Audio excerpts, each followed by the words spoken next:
मैं डॉक्टर अभिषेक सिंह आप सभी का एक बार फिर से स्वागत करता हूं अपने इस YouTube चैनल पर। और आज की वीडियो में हम DDU university BA second year psychology paper को सॉल्व करेंगे। इससे पहले भी अब तक 2 वीडियो में हमने 48 क्वेश्चंस को अटेम्प्ट किया है, उनको सॉल्व किया है, जिनका लिंक आपको नीचे डिस्क्रिप्शन में मिल जाएगा। हमारे चैनल पर अब तक सोशल साइकोलॉजी यानी समाज मनोविज्ञान, एबनॉर्मल साइकोलॉजी या जिसे साइकोपैथोलॉजी भी कहते हैं, असामान्य मनोविज्ञान या मनोरोग विज्ञान, जनरल साइकोलॉजी, सामान्य मनोविज्ञान या कहीं पर इसको बेसिक साइकोलॉजिकल प्रोसेस के रूप में भी जाना जाता है, इन सभी के कंप्लीट नोट्स चैनल पर प्रोवाइड हैं। इनके साथ साथ MCQ टाइप क्वेश्चंस भी, ऑब्जेक्टिव क्वेश्चंस भी, जिसमें सोशल साइकोलॉजी से रिलेटेड, एबनॉर्मल साइकोलॉजी से रिलेटेड, पर्सनालिटी मेंटल टेस्ट से रिलेटेड, स्टैटिस्टिक्स सांख्यिकी से संबंधित, रिसर्च यानी शोध से संबंधित, गाइडेंस काउंसलिंग परामर्श एवं निर्देशन से संबंधित, इन्वायरमेंटल साइकोलॉजी और लास्ट में साइकोलॉजी प्रैक्टिकल से संबंधित कंप्लीट वीडियोस चैनल पर मिल जाएंगे। आपको इन वीडियोस के लिए सिर्फ यहाँ पर जो आपका वीडियो के नीचे टाइटल है, टाइटल के सामने आपको डिस्क्रिप्शन का एरो दिख रहा है, इस एरो पर आप क्लिक करेंगे, नीचे आपको सभी प्लेलिस्ट के लिंक प्रोवाइड हैं। तो चलिए स्टार्ट करते हैं आज की क्लास। एक्चुअली जो लास्ट हमने वीडियो में पेपर सॉल्व किया उसमें 2 क्वेश्चंस मिस हो गए थे, क्योंकि जो मेरे पास पेपर सेंड किया गया था एक स्टूडेंट के द्वारा, उसने शायद मिस कर दिया 35 नंबर क्वेश्चन और 36 नंबर क्वेश्चन। तो कल मेरे पास एक दूसरे स्टूडेंट ने ये पेपर भेजा जिसमें 35 और 36 नंबर क्वेश्चंस दिए गए हैं। तो पहले हम इनको सॉल्व करेंगे, देन उसके बाद जो हमारे बचे हुए क्वेश्चंस थे 52 से लेकर 80 क्वेश्चंस, उनको पूरा कवर करेंगे। क्वेश्चन नंबर 35 है, पूर्वाग्रह को नियंत्रित करने के लिए निम्नलिखित में से कौन सा उपाय प्रभावी है। यहाँ पर कुछ कथन है, उसके अनुसार फिर कुछ कोड दिए गए हैं। तो आपका पहला कथन है, उचित अवस्था या परिस्थिति में प्रत्यक्ष रूप से अंतर समूह संपर्क स्थापित करके। दूसरा कथन है, अंतः समूह तथा बाह्य समूह के बीच की सीमा को परिवर्तित करके। और तीसरा कथन है, कानूनी उपायों का उपयोग करके। तो यहाँ पर जो आपका कथन 1 और 2 है वो सही होगा यहाँ पर, तो आपका ऑप्शन बी सही रहेगा। जिसने भी ऑप्शन बी को टिक किया है उसको मार्क्स मिल जाएंगे। क्वेश्चन नंबर 36, टेलीविज़न द्वारा उत्पन्न हिंसा पर किए गए शोध दर्शाते हैं। मतलब टेलीविज़न पर जो वायलेंस दिखाया जाता है उस पर एक रिसर्च हुआ, तो रिसर्च का रिजल्ट क्या आया उसके बारे में पूछा गया है। ऑप्शन ए है आपका, हिंसा को देखना आक्रामकता को बढ़ा देता है, थोड़ा बढ़ा देता है। हिंसा को देखने से विरेचन होता है। तीसरा ऑप्शन है, आक्रामकता को देखने एवं आक्रामकता व्यवहार करने में कोई संबंध नहीं है। और लास्ट ऑप्शन है, हिंसा देखने से किशोरों में तो आक्रामकता बढ़ती है परंतु बालकों में नहीं। तो यहाँ पर आपका ऑप्शन ए सही होगा कि अगर हम बेंडूरा की सोशल लर्निंग थ्योरी की बात करें, मॉडलिंग की बात करें, तो मॉडलिंग में उन्होंने बताया था कि जब बच्चों को एक्सपेरिमेंट उन्होंने किया बोबो डॉल पे, तो उन्होंने देखा कि जब बच्चों को टेलीविज़न में हिंसा करते दिखाया गया कि बच्चे टेलीविज़न में देख रहे हैं कि कुछ और बच्चे बोबो डॉल से लड़ रहे हैं, तो बाद में जब उन्हें अलग कमरे में रखा गया जहाँ पे बहुत सारे टॉयज़ थे, तो वो लोग भी सेम बिहेवियर करने लगे। तो इसका मतलब क्या है कि हिंसा को देखना आक्रामकता को थोड़ा बढ़ा देता है। तो आपका यहाँ पर ऑप्शन ए सही होगा। अब हम आ गए हैं क्वेश्चन नंबर 51 पर। एक्चुअली 51 को हमने अटेम्प्ट कर लिया था लास्ट क्लास में ही। 51 का जो फार्मूला दिया गया है ये मध्यांक का फार्मूला है, L+n/2 - f/fm × I। तो हम सीधा चलते हैं क्वेश्चन नंबर 52 पर। 52 क्वेश्चंस ये हमने मीन मीडियन मोड की क्लास में सॉल्व किया था ऐसे क्वेश्चन। यहाँ पर पूछा जा रहा है कि बहुलांक क्या होगा। तो आपको पता है कि जिसकी फ्रीक्वेंसी सबसे ज़्यादा होती है उसे ही हम बहुलांक कहते हैं। तो यहाँ पर अगर आप देखें तो जो 6 है, 6 है, 6 की फ्रीक्वेंसी सबसे ज़्यादा है क्योंकि 6 3 बार आया है। और बाकी जो आपके आइटम्स हैं वो 2-2 बार आए हैं या 1 बार आए हैं। तो आपका यहाँ पर ऑप्शन बी सही होगा 6। Question number 53। इस क्वेश्चन का फार्मूला भी मैंने वीडियो में बताया था आपको कि बहुलांक ज्ञात करने का जो सूत्र होता है वो है 3 मीडियन माइनस 2 मीन। तो आपका ऑप्शन डी यहाँ पर सही होगा।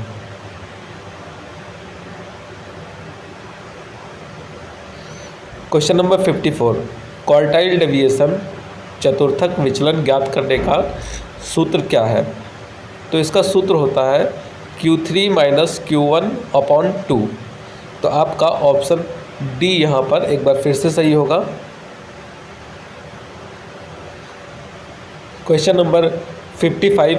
निम्नलिखित में से कौन विचलनशीलता से संबंधित नहीं है? तो आपके ऊपर के तीनों चतुर्थक विचलन, मध्यमान विचलन, मानक विचलन, ये सभी विचलनशीलता से संबंधित हैं। जो आपका मध्यमान है, मध्यमान विचलन तो संबंधित है लेकिन सिर्फ मध्यमान विचलनशीलता से, डेविएशन से संबंधित नहीं है। तो आप ऑप्शन डी को यहाँ पर टिक करेंगे।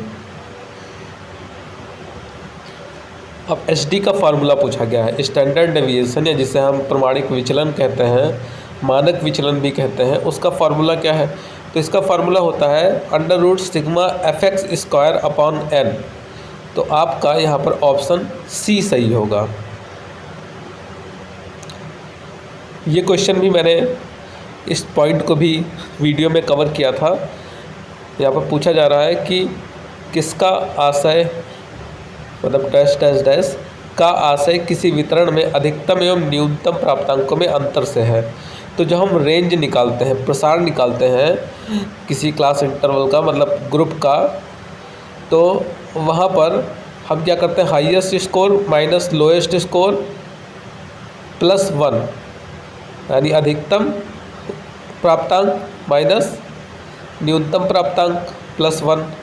तो आपका यहाँ पर जो आंसर है वो हो जाएगा प्रसार, रेंज से रिलेटेड है ये। Question number 58। किसी आवर्त वितरण में 75वें एवं 25वें शतांकों के बीच की दूरी के आधे भाग को कहते हैं। यहाँ पर पूछा गया है कि जो 75th परसेंटाइल है और 25th परसेंटाइल है, उसके बीच के आधे भाग, उसके बीच की जो दूरी है उसके आधे भाग को क्या कहेंगे? तो आपने अभी फार्मूला देखा ऊपर क्वार्टाइल डेविएशन का, Q3 माइनस Q1 अपॉन 2। तो यहाँ पर अगर हम वो फार्मूले में इसको रखेंगे तो आपका आएगा कितना, 50 अपॉन 2, और उसके बाद वो फिर निकल के आ जाएगा आपका 25। तो यानी इसके द्वारा हमें क्वार्टाइल डेविएशन का पता चलता है। तो आप ऑप्शन सी को यहाँ पर टिक करेंगे। Question number 59। सहसंबंध गुणांक का मान होता है। तो इसका मान +1 से -1 के बीच में होता है, या कह सकते हैं माइनस से +1 के मध्य में होता है। तो आप ऑप्शन सी को यहाँ पर टिक करेंगे। Question number 60। प्रोडक्ट मोमेंट विधि द्वारा सहसंबंध ज्ञात करने का सूत्र क्या है? तो इसका जो सूत्र होता है वो आपका है option C, sigma XY upon under root sigma x square into sigma y square. तो आपका यहाँ पर ऑप्शन सी सही हो जाएगा। आप सभी के लिए एक इन्फॉर्मेशन और है कि 1 सितंबर से मैं BA थर्ड ईयर के लिए कंप्लीट वीडियोस ला रहा हूँ। जिस यूनिवर्सिटी में मैं हूँ उसमें BA थर्ड ईयर में इन्वायरमेंटल साइकोलॉजी, गाइडेंस काउंसलिंग और स्टैट एंड रिसर्च, ये तीनों पेपर्स के वीडियोस आपको अपलोड किए जाएंगे 1 सितंबर से। अगर आपका भी सिलेबस इस सिलेबस से मैच कर रहा है, क्योंकि अब आप भी BA थर्ड ईयर में पहुंच जाएंगे आप सभी बच्चे, तो आप हमें कमेंट कर सकते हैं। और अगर आपका सिलेबस कुछ अलग है इस सिलेबस से, BA थर्ड ईयर का जो आपका सिलेबस है इस सिलेबस से अलग है, तो आप हमें कमेंट करके बता सकते हैं कि आपके पेपर में, मतलब आपके सिलेबस में कौन कौन से पेपर हैं और उन पर आपको वीडियो चाहिए, नोट्स चाहिए, जो भी चीज़ आपकी रिक्वायरमेंट हो आप हमें कमेंट के द्वारा बता सकते हैं। तो आगे बढ़ते हैं। क्वेश्चन नंबर 61, सहसंबंध गुणांक क्या होता है? तो सहसंबंध गुणांक धनात्मक भी हो सकता है और ऋणात्मक भी हो सकता है। तो आप ऑप्शन डी को यहाँ पर टिक करेंगे। क्वेश्चन नंबर 62, किसने सहसंबंध गुणांक ज्ञात करने के लिए प्रोडक्ट मोमेंट मेथड का यूज़ किया या उसको विकसित किया? तो बहुत ही आसान है इसको याद करना। प्रोडक्ट मोमेंट यानी पियर्सन, पी से प्रोडक्ट और पी से पियर्सन। तो आप ऑप्शन सी को यहाँ पर टिक करेंगे, या जिसने भी टिक किया होगा उसका सही होगा। क्वेश्चन नंबर 63, जब दो सहसंबंधित परिवर्त्यों यानी वेरिएबल्स में समानुपातिक परिवर्तन एक ही दिशा में होते हैं तब उन दोनों के मध्य कौन सा सहसंबंध होता है? तो ऐसे टाइम पर उनके बीच में पॉजिटिव कोरिलेशन होता है। तो आप ऑप्शन बी को यहाँ पर टिक करेंगे। क्वेश्चन नंबर 64, व्यवहारिक रूप से सामान्य संभाव्यता वक्र नॉर्मल प्रोबेबिलिटी कर्व का प्रसार कितना होता है? तो इसका जो प्रसार है वो -3 से +3 के बीच में होता है। तो आपका ऑप्शन सी यहाँ पर सही होगा। क्वेश्चन नंबर 65, सामान्य संभाव्यता वक्र में m ±1 SD के अंतर्गत कितने केसेस आते हैं? तो इसमें आता है आपका 68.26%। तो आपका ऑप्शन बी यहाँ पर सही होगा। क्वेश्चन नंबर 66 से तात्पर्य सामान्य संभाव्यता वक्र की तुलना में किसी आवृत्ति वितरण के नुकीलेपन या चपटेपन से होता है। तो यहाँ पर जो आपका ऑप्शन सी है, क्यूटोसिस का कुद्धता, ये सही होगा। आप ऑप्शन सी को टिक करेंगे, या जिसने टिक किया है उसको मार्क्स मिलेंगे।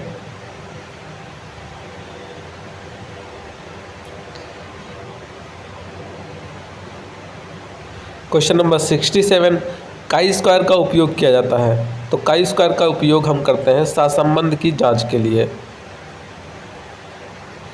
आपका ऑप्शन सी यहाँ पर सही होगा। और क्वेश्चन नंबर 68 भी काई स्क्वायर से ही रिलेटेड है। तो आपका ऑप्शन सी यहाँ पर एक बार फिर से सही हो जाएगा। डिग्री ऑफ फ्रीडम हम जो ये r-1 यानी रो -1 और कॉलम -1 का यूज़ हम काई स्क्वायर के लिए करते हैं।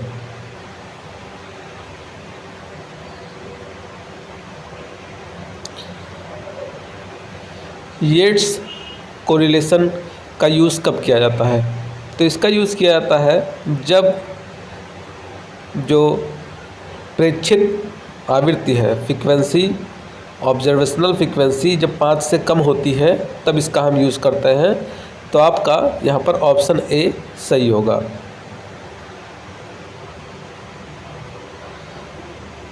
क्वेश्चन नंबर 70, टी टेस्ट का फॉर्मूला क्या है? तो टी टेस्ट का फॉर्मूला होता है m1 - m2/SED। आप ऑप्शन ए को टिक करेंगे। नल हाइपोथेसिस को कैसे लिखते हैं? तो नल हाइपोथेसिस को हम HO से डिनोट करते हैं। तो आपका यहाँ पर ऑप्शन बी सही होगा। क्वेश्चन नंबर 72, जब कोई प्रयोगकर्ता शून्य परिकल्पना को सही रहते हुए भी उसे रिजेक्ट कर देता है तो उसे क्या कहा जाता है? तो इसे हम टाइप 1 एरर, टाइप 1 अशुद्धि कहते हैं। यानी आपका ऑप्शन ए यहाँ पर सही होगा। किसी परीक्षण की वह सीमा जिसमें वह वही मापता है जिसके लिए उसे बनाया गया है। सभी जानते हैं इस क्वेश्चन को, हमने अटेम्प्ट भी किया था वीडियो में। वैधता कहते हैं हम इसे। आपका ऑप्शन बी सही होगा।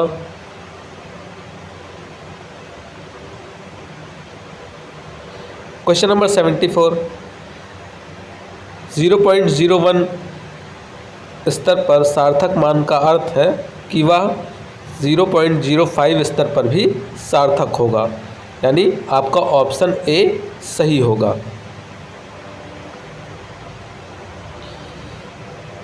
क्वेश्चन नंबर 75, जब प्रतिदर्श छोटा होता है तब मध्यमान में अंतर की सार्थकता ज्ञात करने के लिए हम टी टेस्ट का यूज़ करते हैं, टी परीक्षण का यूज़ करते हैं।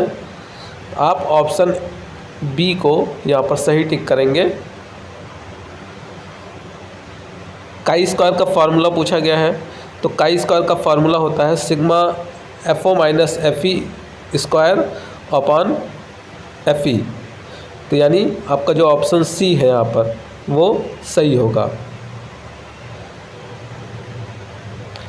यहाँ पर जो स्पेयरमैन का जो रैंक ऑर्डर फार्मूला था उसके बारे में पूछा जा रहा है, रैंक ऑर्डर कोरिलेशन के बारे में। तो यहाँ पर इसका फार्मूला होता है 1 minus sigma D square 1 minus 6 sigma D square upon n into N square minus 1, यानी जो आपका डी ऑप्शन है वो सही होगा यहाँ पर।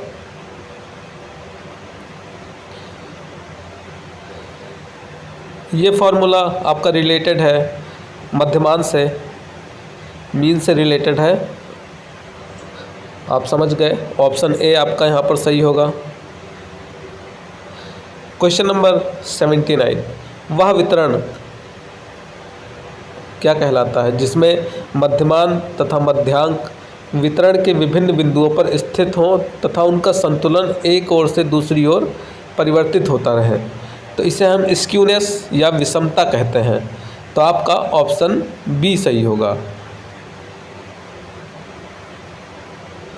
और आज की वीडियो का लास्ट क्वेश्चन और आपके पेपर का भी लास्ट क्वेश्चन, एक प्रवृत्ति है जिसके प्रत्येक एकांशों की वैधता तथा उसकी प्रभावशीलता का अध्ययन किया जाता है, तो कौन सी प्रवृत्ति है? तो यहाँ पर हम वैधता के अंतर्गत, वैधता एक ऐसी प्रवृत्ति है जिससे प्रत्येक एकांशों की वैधता तथा उसकी प्रभावशीलता का अध्ययन किया जाता है। आप ऑप्शन डी को यहाँ पर टिक करेंगे। इस तरीके से आपका यहाँ पर ये पेपर कंप्लीट होता है।